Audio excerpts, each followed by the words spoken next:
अस्सलाम वालेकुम। मेरा आज का ये वीडियो लॉग तमाम उर्दू बोलने वाले और सिंधी बोलने वाले भाइयों और बहनों के नाम है।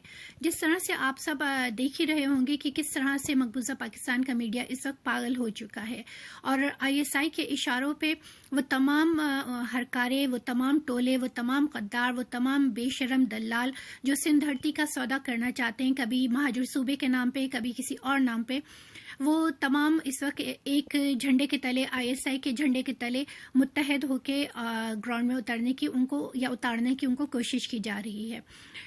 ये तमाम वो लोग हैं जो कभी वॉइस ऑफ कराची के नाम से, कभी पीएसपी के नाम से, कभी किसी और नाम से मुस्तकिल सामने आते रहे हैं, जिनमें ख़ास तौर पे नदीम नुसरत, वासे जलील, आमिर खान, आफाक अहमद, फारूक सत्तार, कमालू और दीगर बहुत सारे अफराद शामिल हैं। ये तमाम वो बेगैरत अफराद हैं जिन्होंने सिंध धरती को तकसीम करने की और हमारे और आपके हुकूक पे डाका डालने की कोशिश की है, जिनकी हमेशा से ये साजिश रही है कि किसी भी तरह आईएसआई के तलवे चाट के, आईएसआई के झंडे तले जमा होकर उसकी फेंकी हुई हड्डियों पे भंबोड़ते रहें हड्डियों को, और हमें और आपको इसी तरह से मरवाते रहें, हमारे हुकूक का सौदा करते रहें, हमारी आज़ादी का सौदा करते रहें। ये वो वक्त है कि जब हमें सबको मुत्तहिद होना है और अल्ताफ भाई की क़यादत में मुत्तहिद होना है।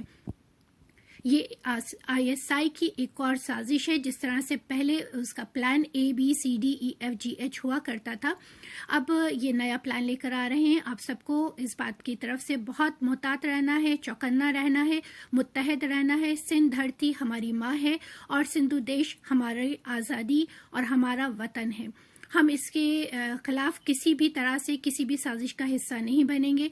तो मेरी आप सबसे रिक्वेस्ट है कि किसी भी ऐसे साजिश, झांसे, चूरन, मंजन का हिस्सा नहीं बनिएगा और ऐसी तमाम चीज़ों को कायदे तहरीक जनाब अल्ताफ़ हुसैन भाई, कायदे सिंध जनाब अल्ताफ़ हुसैन भाई की क़यादत में मुत्तहिद रहते हुए रिजेक्ट कर दीजिए। जिस तरह से आपने हमेशा माजी में भी ऐसे गद्दारों को मुस्तरद किया है, एक दफ़ा फिर इनको मुंह तोड़ जवाब दीजिए कि हम सिर्फ और सिर्फ अल्ताफ भाई की क़यादत में कल भी थे मुत्तहिद, आज भी मुत्तहिद हैं और हमेशा मुत्तहिद रहेंगे। जिए अल्ताफ, जिए सिंधु देश।